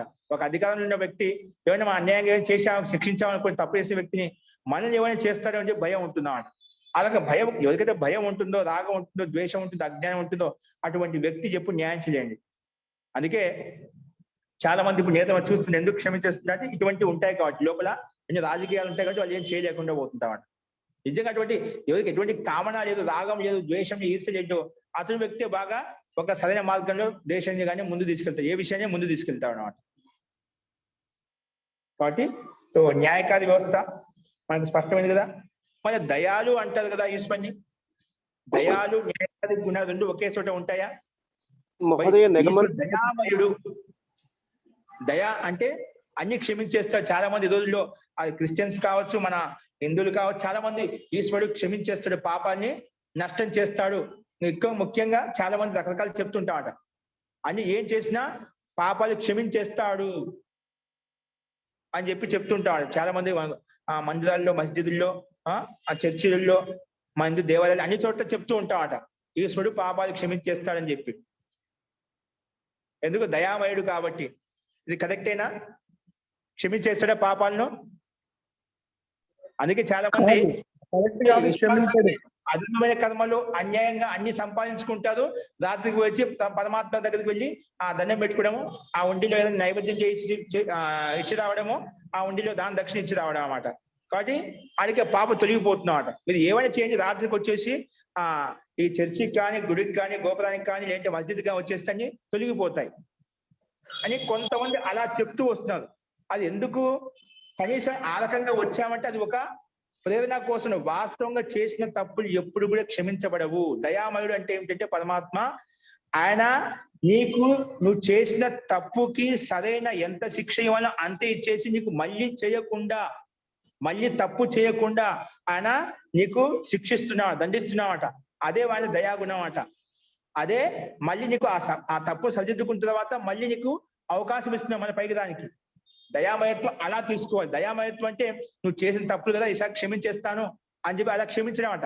ఆ తప్పుకు శిక్ష అనుభవించాల్సిందే. ఖచ్చితంగా ఎవరైనా కూడా ఎవరు చేసిన కర్మలు వారు ఖచ్చితంగా అనుభవించాలి. దాంట్లో తీసివేయడానికంటే ఏది చేయాలి? ఎవరి కర్మలకు వాళ్ళే బాధ్యులు. దాంట్లో పరమాత్మ కూడా ఏం చేయలేదు. నువ్వు చేసిన కర్మలకు నువ్వు ఏం చేస్తే అది ఇచ్చేస్తాయి పరమాత్మ. అలా ఇచ్చినప్పుడే నువ్వు నెక్స్ట్ ఈ కర్మకు ఈ ఫలం నిశ్చయం అన్నమాట. నిశ్చితం ఉన్నప్పుడే మనం నెక్స్ట్ కర్మ చేయకుండా ఉంటాం. అంటే తప్పని తెలుసుకుని చేయకుండా ఉంటాం. అలా శిక్షిస్తూ పోతే, అలాగా మనం దయా గుణంతో మనం దాని తప్పును క్షమిస్తూ పోతే ఆ తప్పు అనేక జీవాత్మలు ఉండదు, అలా చేసుకుంటూ పోతుంటుంది అన్నమాట. అప్పుడు న్యాయ వ్యవస్థ ఉండదు, అప్పుడు అన్యాయం అయిపోతున్నాడు. కాబట్టి దయామయత్వం ఎట్లా అంటే చేసిన తప్పులు మనమే అనుభవించాలి. కాబట్టి అలా శిక్షించడం వల్ల ఏమవుతుంది, మళ్ళీ ఆ తప్పు యొక్క శిక్షణ ఇలా ఉంటుంది. కాబట్టి ఆ తప్పు మళ్ళీ చేయమాట. అలా శిక్షణ లేకపోతేనా నీకు ఆ అనుభూతి ఎలా కలుగుతుంది? తప్పు చేస్తే దండన వ్యవస్థ ఇలా ఉంటుంది, ఆ అనుభూతి కలగాలి. కలిగినప్పుడే మనం నెక్స్ట్ ఆ తప్పు చేయకుండా ఉంటాం. కాబట్టి ఆయన దయామయత్వం అంటే నువ్వు చేసిన తప్పులకు సరైన ఎంతైతే తప్పు చేసా అంతే శిక్షణ ఇచ్చేసి నెక్స్ట్ అటు తప్పు చేయకుండా నిన్ను మళ్ళీ ప్రేరేపిస్తుంటారు. ఎవరైతే ఇలాంటి మాటలు చెప్తారో, ఇలా క్షమిస్తా అంటే మీరు కనీసం అంటే ఆ రకంగా దేవాలయానికి, చర్చిలకు, ఆ మసీదులకు రావడం వల్లనే అవుతుంది. గురువుల యొక్క సాన్నిధ్యం ఉంటుంది, పెద్దల యొక్క సాన్నిధ్యం ఉంటుంది. ఆ రోజు వినంగా ఏమవుతుందంటే కనీసం ఒకరోజు మంచి మార్గం నడుస్తావు, మంచి పుణ్యకర్మలు చేయడం, ధర్మకార్యాలు చేయడం. ఒకసారి తప్పు చేసినా ఆ ప్రభావాన్ని కొంత తప్పుకోవచ్చు, కొంత తగ్గించుకోవచ్చు అని చెప్పి ప్రేరణ కోసం అలా చెప్తూ ఉంటారు. ఓకేనా? అంతవరకు అది ఓకే. కానీ మీరు అలాంటి దృష్టిలో, అలాంటి భ్రమలో ఉండకూడదు. మనం ఏం చేసినా మొత్తం క్షమించేస్తాడు పాపాలు, అది మటుకు భ్రాంతి. ఎప్పుడు క్షమించడం అంట. కాకపోతే అలాగా మీరు వెళ్ళడం వల్ల మీకు గురువుల యొక్క సాన్నిధ్యంలోకి, పెద్దవాళ్ళ సాన్నిధ్యంలోకి, గుళ్ళకు, గోపురాలకు, చర్చిలకు, మసీదులకు వెళ్ళడం అవుతుందంటే వాళ్ళ పెద్దలు ఎందుకంటే ఎవరు అలా మీరు చెడు పని చేయమని చెప్పి ఎవరు ప్రేరేపించడం అన్నమాట. అలా చెప్పంగా అవుతే ఒకసారి కాకుండా ఒకసారి నువ్వు మంచి పని చేసి సరైన మార్గంలోకి వస్తామని ఒక ఆశగా చూస్తుండే, ఆశను కల్పిస్తూ ఉంటది అన్నమాట. ఆదక ప్రేరణ కోసం అంతవరకు తీసుకోవాలి. కానీ క్షమాపణ అంటూ ఉండదు. కాబట్టి మనం ఎప్పుడు ధర్మపూర్వకంగా ఉన్నప్పుడే మనం సుఖంగా సంతోషంగా ఉండగలుగుతాం. అధర్మం చేస్తే ఖచ్చితంగా శిక్ష అనుభవించాల్సిందే. అసలు అందుకే అతనిలో అదే దయామయత్వం అన్నమాట అతనికి. అస్తు, ఇందులో ఇంకా సందేహం ఉందా? ఈశ్వరుడు ఆ పాపని క్షమిస్తాడు. లేదు ఇంకో రకం తీసుకోవచ్చు అండి. ఏ రకంగా అంటే నువ్వు అలాగా క్షమిస్తా అంటే నెక్స్ట్ మళ్ళీ ఆ తప్పు చేయకుండా ఉంటావు అన్నమాట. ఇప్పుడు ఎలా అంటే ఇప్పుడు ఈ పని చేసినామంటూ మళ్ళీ దానికి అంటే ఇప్పుడు ఎందుకు చాలా పొరపాట్లు జరుగుతున్నాయంటే క్షమించేస్తని చెప్పి అక్కడికి వదిలేస్తున్నాం అంట. అందుకే వ్యక్తి పగులంతా ఏమేమి కావాలో ఆ కర్మలు చేసి మళ్ళీ అడిగి వచ్చి దండం పెట్టుకునే దాన్ని తటస్థం అయిపోతున్నాం అంట. అంటే నెక్స్ట్ క్రియ అనేది ఆ కర్మతో వాడికి ఆపటం లేదు. అప్పుడేమవుతుంది, అది ఆ కర్మ అలా కంటిన్యూ అయిపోతుంది. కంటిన్యూ అయితే పాప కర్మలు ఇంకా అతిశయోక్తి ఎక్కువ అయిపోతాయి అన్నమాట. ఎక్కువైనప్పుడు ఏమవుతుంది, మళ్ళీ ఏ పశు పక్షులు క్రిమి కీటకాలు తీసుకొచ్చి కింద పడేస్తామన్నమాట. ఎందుకంటే అధర్మస్యం సుఖస్య మూలం ధర్మం అని చెప్పాం. సుఖానికి విపరీతంగా చేస్తున్నాం, ధర్మానికి విపరీతంగా చేసినాం. అధర్మస్య మూలం అంటే దుఃఖం, అధర్మానికి మూలం దుఃఖం. ఖచ్చితంగా పాపం చేసినాం, అధర్మం చేసినాం అనుకోండి, ఖచ్చితంగా దుఃఖం అనిపించాల్సిందే. ఎందుకంటే సుఖం కావాలంటే ఖచ్చితంగా ధర్మం చేయాలి. ధర్మం చేయకుండా విపరీతం చేసామని ఖచ్చితంగా దుఃఖం కలుగుతుంది. దాని అవినాభావ సంబంధం, దాన్ని నువ్వు తప్పించుకోలేవు అన్నమాట. నువ్వు ఎంతైతే వదిలేస్తావో అంత సుఖంగా ఉంటావు. ఎంత వరకైతే వదిలేస్తూ ఉంటావో అంత అంటే ఎన్నైతే అధర్మ పని వదిలేస్తూ ఉంటావు అంత సుఖంగా ఉంటావు. పూర్తిగా వదిలేసేవానికి అధర్మాన్ని పూర్తిగా సుఖంగా సంతోషంగా ఉంటావు. ఏదో కొంచెం వదిలేసి కొన్ని తప్పులు కొన్ని పుణ్యాలు కొన్ని పాపాలు చేసుకుంటూ ఉన్నాకు నీకు దుఃఖము సుఖం అలా కంటిన్యూ వస్తూ ఉంటుంది. కాబట్టి మనం ఈ రకంగా న్యాయకారి దయామయుడు అంటే ఆయన న్యాయం చేస్తాడు, ఎప్పుడు చేసిన తప్పులు క్షమించడు. దయామయత్వం ఏంటంటే చేసిన తప్పులకు దండన వ్యవస్థ ఇవ్వడమే ఆయన ఉండే దయాగుణము. కాబట్టి అప్పుడే మనం వేరే తప్పు చేయకుండా ఉంటామట. అస్తు మహోదయ, అంతే మనం చూడొస్తున్నామా, మన శిక్ష చేసేది చూడొస్తున్నామా, ఎప్పుడు వేస్తాడో ఏం చేస్తాడో మనకేం తెలుసు. మనమైతే ఇప్పుడైతే దుఃఖాన్ని అనుభవిస్తున్నాం కదా వాళ్ళు చేసిన దానికి. ఎప్పుడు వేస్తాడో వాళ్ళు అట్లాంటి వాళ్ళు మంచిగానే బతుకుతున్నారు అంటున్నారు. దానికి ఎంత ప్రమాణం ఏమున్నది? ఒకటి గుర్తు పెట్టుకోండి, మీరు కరెక్ట్ అడిగారు, చాలా మంది అలాగే ఆలోచిస్తున్నారు కూడా. కానీ సమాజంలో ఏ వ్యక్తి అయితే అలా అధర్మపూర్వకంగా వాళ్ళు సుఖంగా సంతోషంగా ఉంటున్నారు, వాళ్ళే ఇదిగా ఉంటున్నారు, అది కేవలం పై కనిపించే భ్రాంతి మాత్రం అండి. వాస్తవం వాళ్ళు సుఖంగా ఉండదు. తప్పు చేసిన వ్యక్తి ఖచ్చితంగా లోపల పై కనిపిస్తాడే కానీ అలాగే సుఖంగా ఉండడు, ఎప్పుడు ఉండడు. మీరు ముందేం చెప్పారండి లక్ష్మి గారు, మళ్ళీ చెప్పండి ఒకసారి. ముందు ఒక మాట చెప్పారు, ఏమంటున్నారు? ఈశ్వరుడు మనం తప్పులు చేసింది ఇప్పుడు మనమైతే సుఖాన్ని అనిపిస్తున్నాం, తప్పులు చేస్తే మనకు శిక్షణ ఇవ్వలేదు అంటున్నాం అంటాం. శిక్షణ ఇవ్వకపోవచ్చు, నువ్వు అలా తప్పులు చేసావు, ఒక సమయం అంటూ వస్తున్నావు అంట. ఇప్పుడు ఏదైనా ఒక తప్పు జరిగితే వెంటనే తప్పు జరుగుకోండి, అది కాలక్రమే నిదానంగా చేస్తాం. ఒక మంచి పని చేసినా నిదానంగా పెంచుకుంటూ పోతాం, ఒక చెడ్డ పని చేసినా ఒకేసారి వెంటనే చెడ్డ పని ఒకేసారి చేయమంట. అది కొంచెం సంస్కారం పడుతూ ఉంటుందన్న. ఆ సంస్కారం అది ఏదో కొంచెం చిన్న దొంగతనం చేసాం, రేపు ఇది పట్టుకోలేదు కాబట్టి రేపు ఇంకా కొంచెం చిన్న పెద్ద దొంగతనం పెద్ద చేస్తాం, రేపు అది కూడా పట్టుకోలేని చెప్పి ఇంకో కొంచెం పెద్ద చేస్తామట. కానీ ఎంతవరకు తప్పించుకుంటావు? ఒక సమయం అంటూ వస్తుంది, ఎప్పుడో అవకాశం ఉంటుంది. తప్పు చేసిన వ్యక్తి ఎప్పుడు దొరికిపోతుంది, ఆ సందేహం లేదు.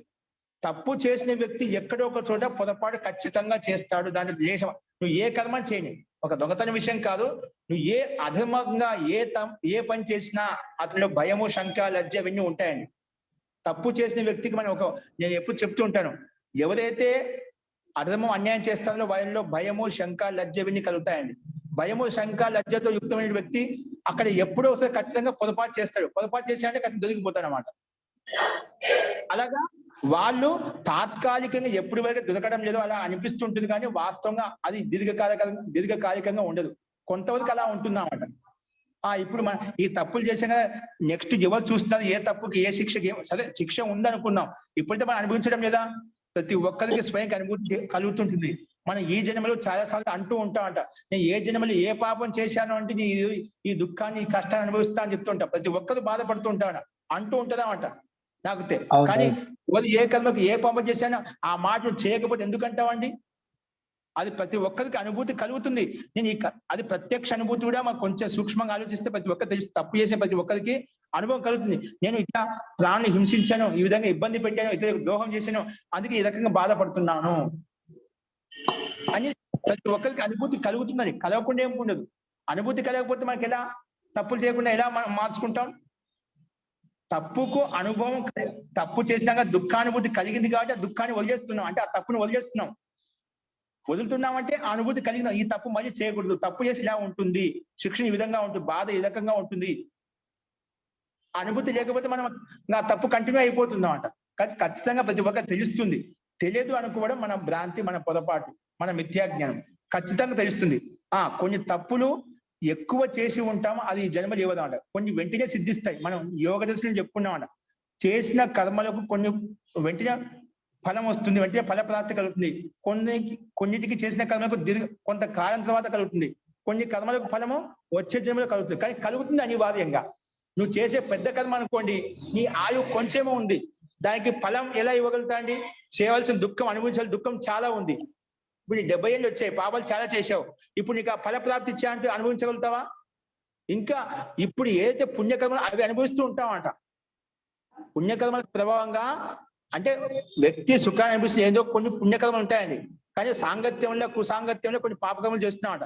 అది అలాగే స్టోరేజ్ అయిపోతున్నామట. కానీ ఆ పుణ్యకర్మలు ఏవైతే ఉన్నాయో అవి సమాప్తం అయిపోతాయి. పాపాలు చేసే వ్యక్తికి పుణ్యాలు ఎప్పుడు ఎక్కువ నిలువ ఉంచుకోలేడన్నమాట. ఒక పాపం తర్వాత ఒకటి, ఒక పాపం తర్వాత చేస్తూనే పోతాడు, ఇంకా బ్రేకులు కూడా పడవన్నమాట. కంటిన్యూగా అలాగే వెళ్ళిపోతూ ఉంటామట. సంస్థ అలాగా అలవాటు అయిపోతుంది. ఇంకా తప్పులు చేసుకుంటూ పోవడం వల్ల ఆ పుణ్యకర్మల యొక్క ప్రభావం అయితే ఉందో అవన్నీ పూర్తి సమాప్తం కావడం చేత ఒకేసారి మళ్ళీ దుఃఖంలోకి నిమగ్నుడు అయిపోతున్నమాట. అది ఒక వ్యవస్థ, ఒక ఆటోమేటిక్ సిస్టమ్ అన్నమాట. పరమాత్మ చేసిన కర్మలు ఖచ్చితంగా శిక్షణ దండిస్తాడు. అలా శిక్షణ వ్యవస్థ ఉంది కాబట్టి ఈ రోజుల వరకు మంచి వాళ్ళు కూడా ఉన్నదన్నమాట. అందరు చెడ్డవాళ్ళే కాదు, ఎక్కువ శాతం మంచి వాళ్ళే ఉండదు, మానవత్వం కలిగిన వ్యక్తులే ఉండదు. కాబట్టి సమాజం నడుస్తుంది, ముందుకు వెళ్తుందన్నమాట. కాబట్టి అలా అనుకోవడం కేవలం మనకు ఎదుటి వాళ్ళకి అనిపిస్తుంది. వాస్తవం ప్రతి ఒక్కరి వాళ్ళ యొక్క అంతరాత్మను వెళ్ళి చూస్తున్నా వాళ్ళ భయము, శంక, లజ్జ రాత్రికి పడుకునేసరికి నిద్ర పట్టదన్నమాట. అటువంటి వ్యక్తికి ఎల్లప్పుడూ ఒక బాధ, దుఃఖం ఉంటుందండి. కానీ శిక్షణ వస్తుందండి, అది వెంటనే సిద్ధిస్తుంది. కొన్ని చేసిన కర్మలకు ఫలాలకు పుణ్యఫలం కావచ్చు, పాపలం కావచ్చు, కొన్ని వెంటనే సిద్ధిస్తాయి, కొన్ని కొంతకాలం తర్వాత సిద్ధిస్తాయి. ఇంకా ఎక్కువ ఉంటే పుణ్యం కావచ్చు, పాపం కావచ్చు. కొన్ని ఈ జన్మలో సరిపోదు, ఇప్పుడు ఈ సమయం సరిపోదు, ఈ టైం సరిపోదు, నీకున్న ఆయువు సరిపోదు అనుకుంటే అది పుణ్యకర్మ కావచ్చు, పాపకర్మ కావచ్చు, అది వచ్చే జన్మలో సిద్ధిస్తుందన్నమాట. కానీ వస్తుంది ఖచ్చితంగా. అస్తు.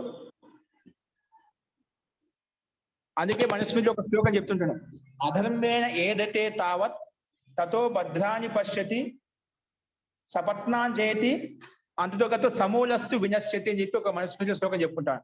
అప్పుడు అధమపూర్వకంగా కొంతకాలం వరకు ఆయనకు ఏదో వృద్ధి చెందినట్టుగా, అందరికి గెలుచుకున్నట్టుగా, అన్ని భోగాన్ని అనుభవించినట్టుగా ఉంటుందన్నమాట. ఎందుకంటే కొంచెం ఆ ప్రభావం ఉంది కాబట్టి, కొంచెం అది వైభవం వచ్చింది, ఐశ్వర్యం వచ్చింది, ధనం వచ్చింది కాబట్టి అది కొంతవరకు. కానీ అలాంటి సమయం వస్తుంది, సమూలస్తు వినశ్యతి, మూల సహితంగా పూర్తిగా నష్టమైపోతాయి. అతనికి సహకరించిన వాళ్ళను అనుమోదన చేసిన వాళ్ళు ఎవరైతే ఉన్నదో మొత్తం పూర్తిగా నష్టం అయిపోతాయి. అన్ని ఉండి కూడా ఏవో అనుభవించలేదు. ఇప్పుడు చాలా మంది పెద్ద పెద్ద కుటుంబాలు చూస్తుంటామండి, చాలా డబ్బు ఉంది కానీ సరిగ్గా తినలేదు, సరిగ్గా దాన్ని అనుభవించలేదు. అలా కేవలం వ్యర్థంగా ఏదో వెంట పెట్టుకొని వెళ్ళిపోదు. ఎన్ని డబ్బులు ఏం చేస్తాం అనుభవించలేనప్పుడు? సరిగ్గా తినలేము, దాన్ని పూర్తిగా అనుభవించలేము. ఎల్లప్పుడూ 4 గోడల మధ్య ఆ మందులతో జీవన కాలక్షేమం చేస్తూ ఉంటాం. ఓకేనా?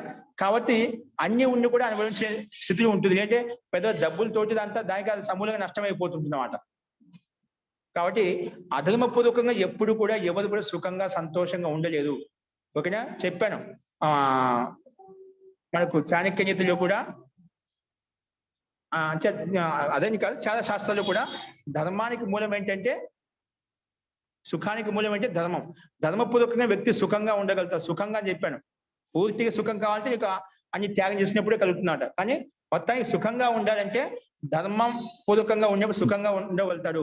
అధర్మంగా ఏ చేసినా కూడా దాంట్లో సందేహం లేదు, ఖచ్చితంగా ఆ కష్టం అనేది మన అనుభూతిని కలుగుతూ ఉంటుంది, అనుభూతిని చూస్తూ ఉన్నాము. అది ఇతరులో మనలోనే కాకుండా ఇతరులకు చూస్తున్నాం.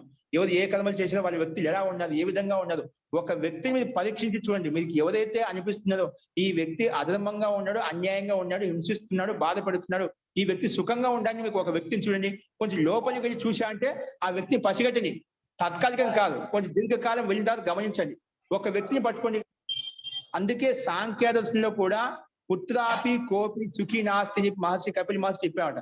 పుత్రాపి కోపి సుఖీ నాస్తి, సంసారంలో జన్మ తీసుకునే ప్రతి ఒక్కరు కూడా ఖచ్చితంగా అది లఖపతి కావచ్చు, కరోడుపతి కావచ్చు, ఎవరైనా కావచ్చు, ఆ విద్యావంతుడే ధనవంతుడిగా రాగద్వేష ఈర్ష్యాలు ఉన్నంత వరకు ఏదో దుఃఖం వెంటాడుతూనే ఉంటుంది, పూర్తిగా సుఖం ఉండదన్నమాట.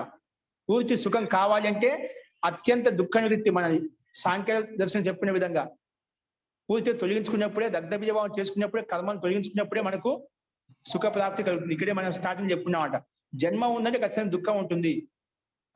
ఆ జన్మ కారణం కర్మ, ఆ కర్మను తొలగించుకున్నప్పుడే జన్మ తొలగిపోతుంది, జన్మ తొలగించుకున్నప్పుడే మనకు దుఃఖం తొలగిపోతున్నమాట. కాబట్టి జన్మ ఉన్నసేపు కర్మ ఉంటుంది, కర్మ ఉంటే ఏదో మనకు ఏ దుఃఖం అనేది ఖచ్చితంగా ఉంటుంది. కాబట్టి మనం తొలగించుకోవాలి. అస్తు జీ, ఇంకా సందేహం ఉందా మహోదయ?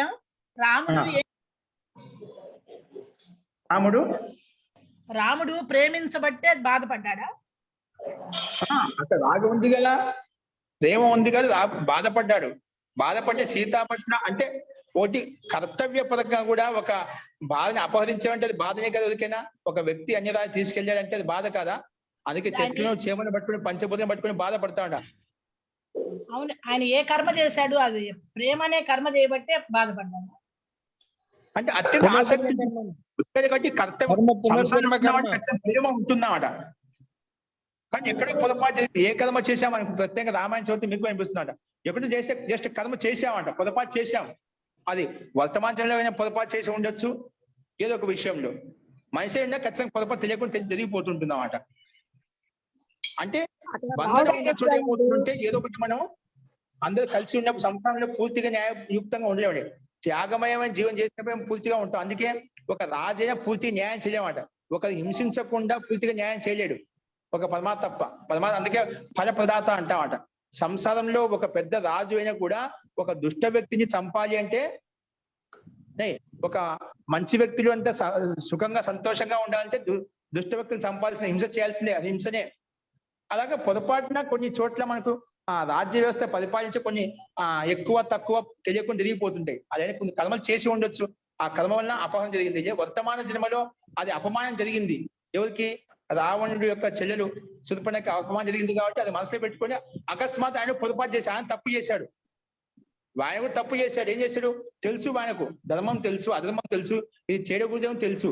ఆవేశంలో మహాపురుషులు ఒక్కసారి నోట్లోంచి ఈ విధంగా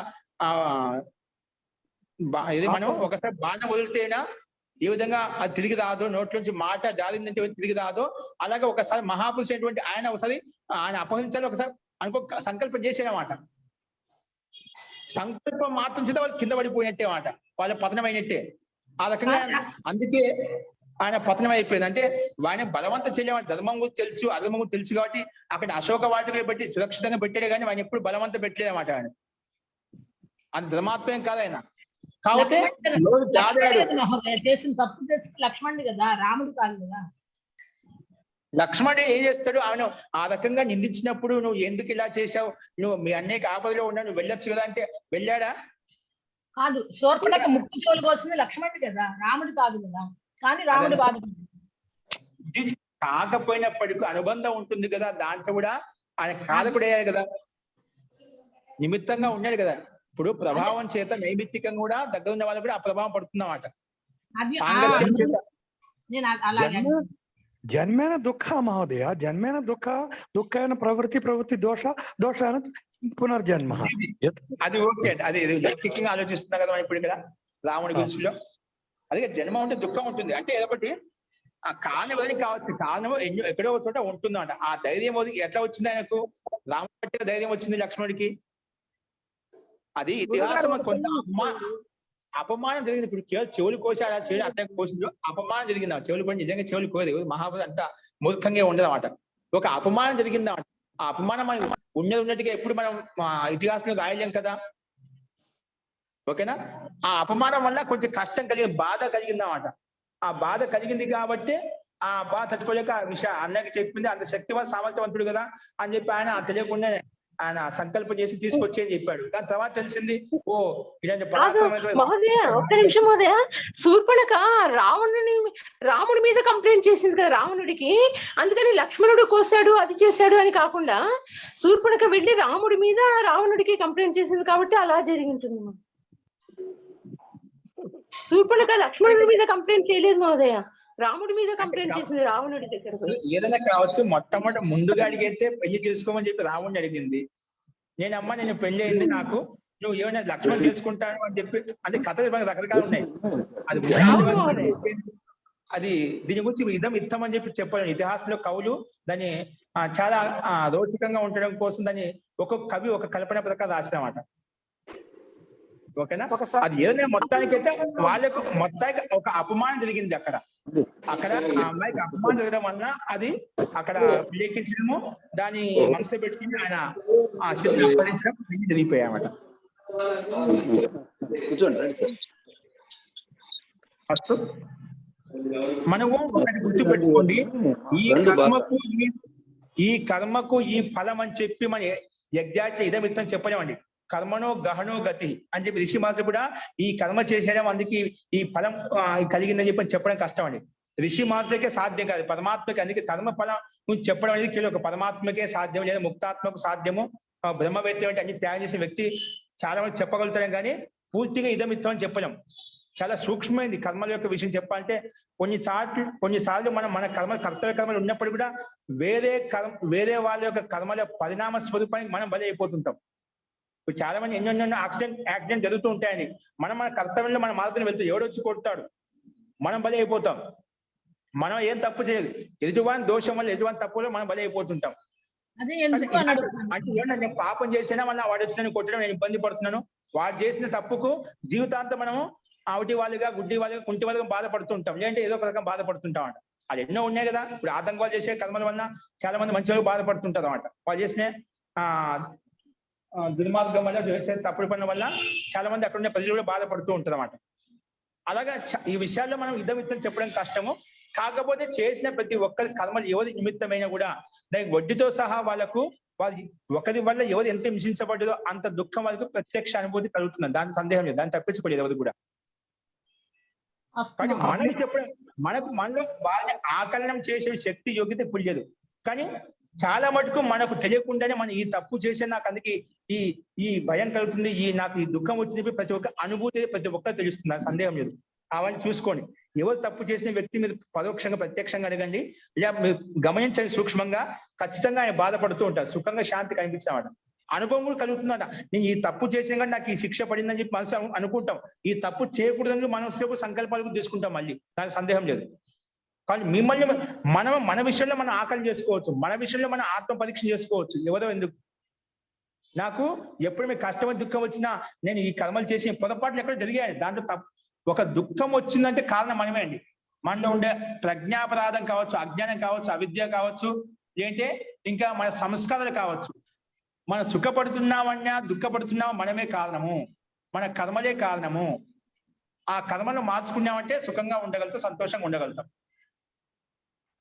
ఆ కర్మలు ఏ కర్మలు ఉన్నాయి నాలో, ఏ కర్మల కారణంగా, ఏ రాగం వల్ల, ఏ ద్వేషం వల్ల, ఏ మోహ అంధకారం వల్ల నేను దుఃఖపడుతున్నాను, అజ్ఞానత మనలో ఉంది. జ్ఞానయుక్తంగా ఉన్నప్పుడు ఎవరు బాధపడమాట. కాబట్టి అజ్ఞానం ఎక్కడ మనలో ఉంది, ప్రతి వ్యక్తిలో ఉంది.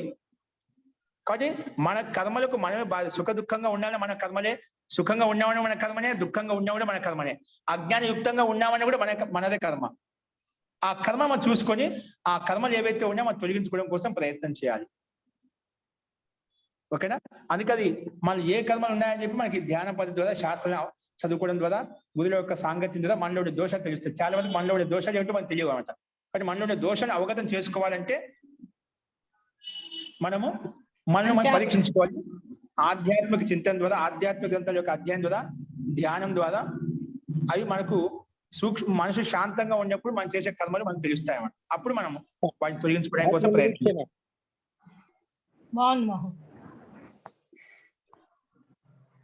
కాబట్టి అది మనలో ఉండే కర్మలు తొలగించుకోవడానికి మనలో ఉండే దోషాన్ని తొలగించుకోవడం కోసమే మనం ప్రయత్నం చేస్తాం. ఎందుకంటే చాలా అలాంటి కర్మలు చేసాం, మనమే మనకు గుర్తు లేవు.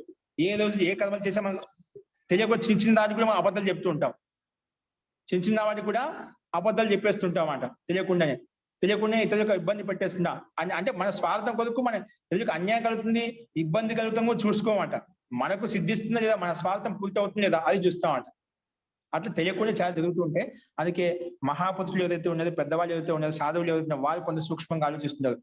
కానీ సాంసారిక లౌకికంగా ఉండే వాళ్ళంతా కూడా మనం తెలియకుండా తప్పులు చేస్తుంటాం.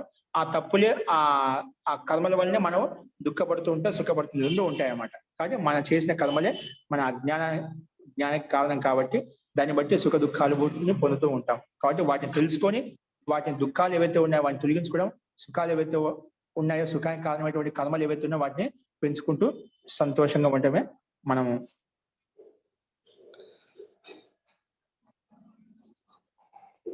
సంతోషంగా ఉండగలుగుతాం అన్నమాట. కాబట్టి ఈ రకంగా మనము అది శాస్త్ర అధ్యయనం ద్వారా తెలుస్తూ ఉంటుంది. అస్తు అలాగా ముందు మనల్ని ఆత్మ నిరీక్షణ చేసుకుంటూ ఉంటే మనకు తెలుస్తూ ఉంటాయండి. అస్తు ఇంకెవరికైనా సందేహం ఉంది ఈ సందర్భంలో? మరి రేపు మన 2వ అధ్యాయం ప్రారంభించుకుంటామండి. ప్రారంభం నుంచి ఇప్పుడు పరీక్ష విషయం జరుగుతుంది. ఏవైతే లక్షణాలు చెప్పిన ఆ లక్షణాలు అవునా కాదని చెప్పి ఆ విషయాన్ని పరీక్ష చేసుకుంటాం. కాబట్టి ఈ విషయాన్ని ఇక్కడే కంప్లీట్ చేద్దాం. ఇందులో ఇంకెవరికైనా సందేహం ఉంది? ఇటువంటి చాలా విషయాలు ఉంటాయి. మరి కర్మఫల విషయంలో మాత్రం ఇది చాలా గంభీరమైంది. మనం కానీ కర్మకు ఫలం అవశ్యంగా ఉంటుంది గుర్తుపెట్టుకుని ధర్మపూర్వకంగా ఉంటాయని ప్రయత్నించాలి. అధర్మపూర్వకంగా ఉండటం కోసం మనం ఎప్పుడు ప్రయత్నం చేయకూడదు, ఇతరుల వారిని చూసుకోకూడదు. ఎప్పుడైతే ధర్మానికి గెలుపు ఉంటుంది కానీ ఆ అధర్మానికి ఎప్పుడు గెలుపు ఉండదు అన్నమాట. అది మనకు తెలుసు, సిద్ధాంతం తెలుసు. ప్రత్యేక ఆత్మకు సత్యం ఏంటి అసత్యం తెలుసు అండి. అందుకే ఒక్క ఫార్ములా గుర్తుపెట్టుకోండి.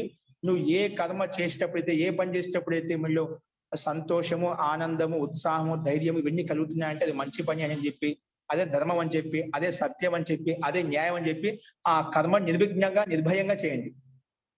ఏ పని చేసేటప్పుడైతే మీలో ధైర్యము, సంతోషము, ఆనందము, ఉత్సాహము ఇవన్నీ కలుగుతాయో అది మంచి పని కాబట్టి నీకు అలా కలుగుతుంది. ధర్మం కాబట్టి అలా కలుగుతుంది. అది సత్యం కాబట్టి, న్యాయం కాబట్టి అలా కలుగుతున్నమాట. అది మంచి పని, ధర్మం, న్యాయం, సత్యం అని చెప్పి ఆ పని చేయండి భయపడకుండా. అదే ఏ పని చేసేటప్పుడైతే నీలో భయము, శంక, లజ్జ, ఎవరు చూస్తారో, ఎవరిని అంటారేమో, ఇటువంటి లక్షణాలు ఇటువంటి నీకు కనిపిస్తున్నాయి అనుకోండి, అది నిజంగా అది అధర్మము, అన్యాయము, అసత్యము కాబట్టి అలా నీకు అనిపిస్తుంది. కాబట్టి ఆ కర్మను ఎవరేమనుకుంటే వదిలేయాలన్నమాట. కాబట్టి ఎక్కడైతే భయము, శంక, లజ్జ ఇవన్నీ ఉంటాయో అది కర్మ తప్పని చెప్పి, అధర్మం అని చెప్పి, అన్యాయం అని చెప్పి, అసత్యం అని చెప్పి దాన్ని వదిలేస్తే మనం సుఖంగా సంతోషంగా ఉంటాం. ఇది ఒక్కటి మనకి పెద్ద పెద్ద విద్యలు చదవాల్సిన అవసరం లేదు. ఇది ఒక్క ఫార్ములా గుర్తుపెట్టుకునే మనం సుఖంగా సంతోషంగా ఉండగలుగుతాం. ఈ రోజులో చాలా మంది చదువుకోని వాళ్ళు కూడా సుఖంగా సంతోషంగా ఉండాలంటే వాళ్ళు ఏది తెలుసుకున్నంతలో బాగా ఆచరిస్తూ ఉంటారు. అదేవిధంగా ఒకరి మీద ఆధారపడకుండా తన శ్రమ మీద, పరిశ్రమ మీద ఆధారపడి వాళ్ళు కర్మలు చేసుకుంటూ శతాశక్తి ఇతరులకు సహాయం చేసుకుంటూ ఆ శక్తి లేకపోయినా ఒకరికి హాని కలిగించకుండా తన కాళ్ళ మీద తను ముందుకెళ్తూ సుఖంగా సంతోషంగా ఉండగలుగుతూ ఉంటాడండి. కాబట్టి మనము ఇది ఒక్క ఫార్ములా గుర్తు పెట్టుకున్నామంటే నిజంగా జీవితం సుఖంగా సంతోషంగా ఉండొచ్చు అండి. ప్రతి ఒక్కరికి తెలుసు, మనం చేసే కర్మను బట్టి తెలిసిపోతుంది నీ అంతరాత్మ. ఎందుకంటే పరమాత్మ సర్వవ్యాపకుడు కాబట్టి కణకణంలో వ్యాపించి ఉన్నాడు. కణకణంలో వ్యాపించి ఉన్నా అంటే ఈ దేహ దేవాలయంలో నీ హృదయ మందిరం వ్యాపించి ఉన్నాడు. ఎప్పుడైతే ఇది ఒకటి మనసులో పెట్టుకున్నామంటే వ్యక్తి ఎవరు ఏ తప్పు చేయదన్నమాట. కాబట్టి మనలో స్వార్థము, రాగము ఇవన్నీ ద్వేష ఉండాలి. కాబట్టి స్వార్థ సిద్ధి కోసం ఆ పరమాత్ముడు ఉన్నాడనే భావన మర్చిపోతాం. ఎవరికైతే నాలో పరమాత్మ ఉన్నాడు, నేను ప్రతి క్షణం, ప్రతి మాట్లాడే మాట, ప్రతి విషయాన్ని గమనిస్తున్నాడు, చూస్తున్నాడు అనే భావన ఉందనుకోండి, ఎవరు ఏ తప్పు చేయదు. ఆ ఈశ్వరుడు అనే మాట మర్చిపోతున్నాం. మనం దేవుని గుళ్ళో కూర్చోం, గోపురంలో కూర్చోబెట్టాం కాబట్టి అక్కడ ఉన్నానే భాంతిలో ఉన్నాడు. కనకనంలో వ్యాపించి ఉన్నా అని చెప్పి అని తెలిసి అంతటా ఉన్నా అంటాం, కానీ అంతటా ఉన్నా అని నాలో ఉన్నా అని చెప్పి మర్చిపోతున్నా ఆ విషయాన్ని. అందుకే తప్పులు చేస్తున్నాం. కాబట్టి అలా ఆలోచించినప్పుడు వ్యక్తి సుఖంగా ఉంటాడండి. అని అలా ఈ రోజు తప్పు, ఈరోజు అసత్యం చెప్పండి మన జీవితం గడడం కష్టం అవుతుందండి, మన వ్యాపారాలు చేసుకోలేము, సత్యం చెప్తాడు కొనడు అని చాలా మంది అలా అనుకుంటారు. అలా నిజంగా నిజాయితీగా ఉన్నప్పుడు ఎవరికి అలాంటి అవసరం. ధర్మపూర్వకంగా ఉండే ధర్మో రక్షిత. ఎందుకంటే నువ్వు ధర్మపూర్వకంగా ఉండే నీ ధర్మని రక్షిస్తుంది.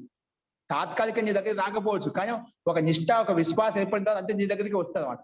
ఇలాంటి ధార్మికమైన వ్యక్తులు, నిష్ఠాత్మకమైన వ్యక్తులు కంపెనీలు ఉన్నాయి కాబట్టి నాణ్యమైన వస్తువులు, పదార్థాలు అమ్ముతున్నారు కాబట్టి వాళ్ళ దగ్గరికి వెళ్తున్నామండి. నిజంగా నాణ్యమైన వస్తువులు లేకపోతే అసలు ఈరోజు సమాజం నడిచేది కాదు. ఉన్నాయి, చాలా మటుకు ఉన్నాయి, ఎక్కువ శాతంలో ఉన్నాయి. కొన్ని మాత్రమే అలా ఉన్నాయన్నమాట. అన్యాయంగా, అధర్మంగా వస్తువులు కావచ్చు, పదార్థాలు కావచ్చు, అలాగా కల్తీయుక్తమైనటువంటి, ప్రమాణయుక్తం కానటువంటి పదార్థాలు కావచ్చు, వస్తువులు కావచ్చు అమ్ముతూ ఉంటుంది అన్నమాట. కాబట్టి అలా అనుకోవద్దు. ఈరోజు మనం అసత్యం చెప్తే కానీ ఈరోజు డబ్బులు సంపాదించుకోండి అనేది అది ఒక మిథ్యా ప్రకల్పన. ఆ ఎదుటి వాళ్ళని చూసి మనం అలా భ్రాంతిలో పడుతుంటాం. మనకు ఒకరోజు తక్కువ రావచ్చు, కానీ ఒకరోజు మీరు నీతి ధర్మయుక్తంగా ఉన్నప్పుడు నువ్వు ఒక విశ్వాస సమాజం ఏర్పడినప్పుడు ఖచ్చితంగా సమయం పట్టొచ్చు. కానీ సమయం పట్టి నిజంగాను నీ మనసు నిజమైన సంకల్పం తీసుకోండి, ఆ పరమాత్మ నీకు రక్షణగా ఉంటాడు. నువ్వు సత్య సంకల్పం ఈరోజు ధర్మపూర్వకంగానే ఏదైనా నడిపిస్తాను, ధర్మపూర్వకంగానే మాట్లాడు, ధర్మపూర్వకంగా చేస్తాను అనే సంకల్పం దృఢంగా బలంగా ఉంటే అన్ని నీకు అనుకూలంగా సమకూరుతాయి. నీ దగ్గరికి వచ్చే వ్యక్తి కూడా నిన్ను ఆలోచించడం నీ అనుకూలంగా మారిపోతావట. మనలో సత్య సంకల్పం ఉంటేనా ఎదుటి వాళ్ళ వ్యక్తి ఎటువంటి విపరీతంగా ఉంటే కూడా నీ దగ్గరికి వచ్చేసరికి మనసు మారిపోవాల్సిందే. ఎటువంటి వ్యక్తి అయినా కూడా ఖచ్చితంగా మనిషి మారిపోతుంది. నీ దగ్గరికి వచ్చేది ధర్మపూర్వకంగానే నువ్వు ఎంత చెప్తే అలా తీసుకుంటాడు అన్నమాట.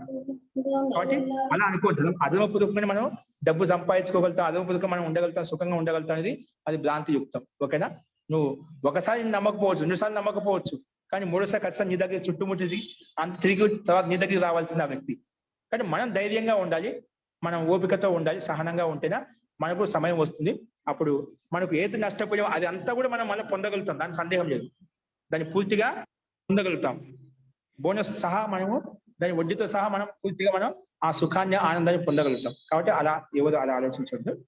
ధర్మపూర్వకంగా, ఎందుకంటే ధర్మపూర్వకంగా ఈ సమాజం స్థిరపడి ఉంది, ధర్మపూర్వకంగా మన శాస్త్రాలన్నీ బోధిస్తున్నాయి. అధర్మపూర్వకంగా ఎవరు కూడా ఈ రోజు వరకు ఇతిహాసం లేదు మనకు సుఖంగా సంతోషంగా ఉండాలని చెప్పి. ఓకేనా? కానీ ఇతిహాసం తీసుకున్నా అన్ని త్యాగం చేసి ధర్మపూర్వకంగా ఉండే వ్యక్తి సుఖంగా ఉండాలని చెప్పి మనకు ఇతిహాసం చెప్తుంది, ఆ ప్రత్యక్షంగా చూస్తున్నాం. కాబట్టి ఆ రకంగా ప్రయత్నం చేయాలి. అస్తు. ఓకే అండి, ఇంకేమైనా వ్యక్తిగతంగా సందేహం చెప్పండి, లేదంటే మంత్రపాఠం చెప్తున్నా.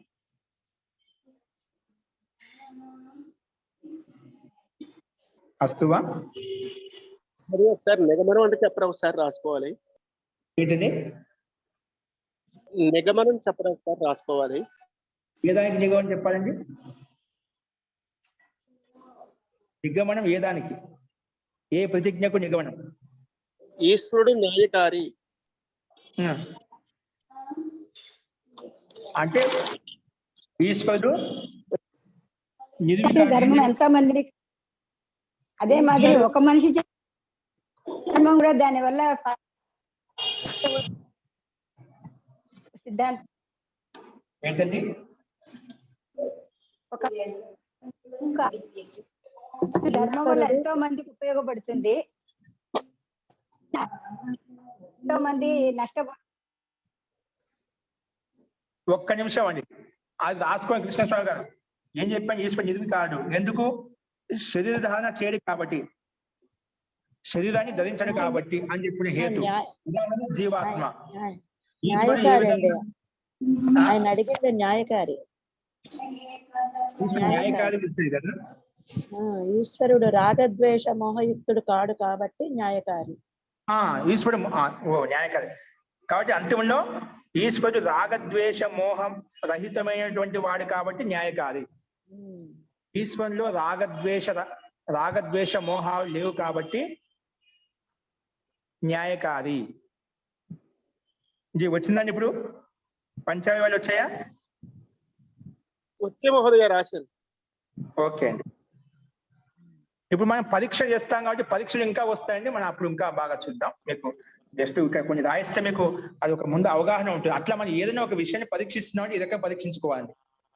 అప్పుడు ఇలా మాట్లాడినప్పుడు ఎవరు దాన్ని ఇట్లు అటు పక్క దావా తీసుకోవడానికి అవకాశం ఉండండి.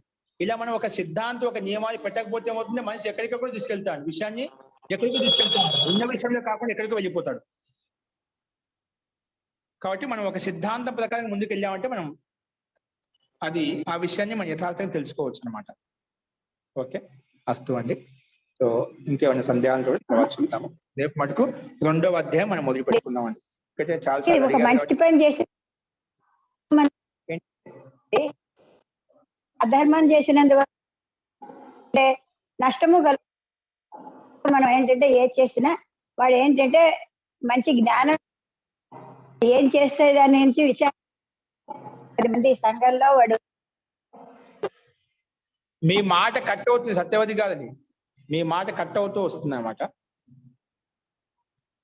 ఈ రోజు సరిగ్గా లేదేమో, సరిగ్గా వినిపించడం లేదు, చెప్తున్నా కట్ట వస్తుంది అన్నమాట. వినిపించట్లేదు. రేపు మాట్లాడు. ఓకే ఓకే, వస్తుంది, కట్ అయి వస్తుంది అన్నమాట. ఓకే, అస్తు. మంత్రపాఠ.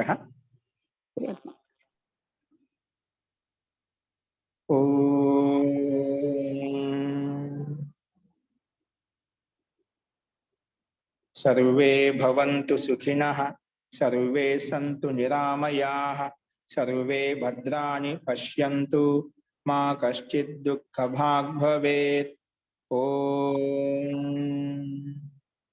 శాంతి శాంతి శాంతి.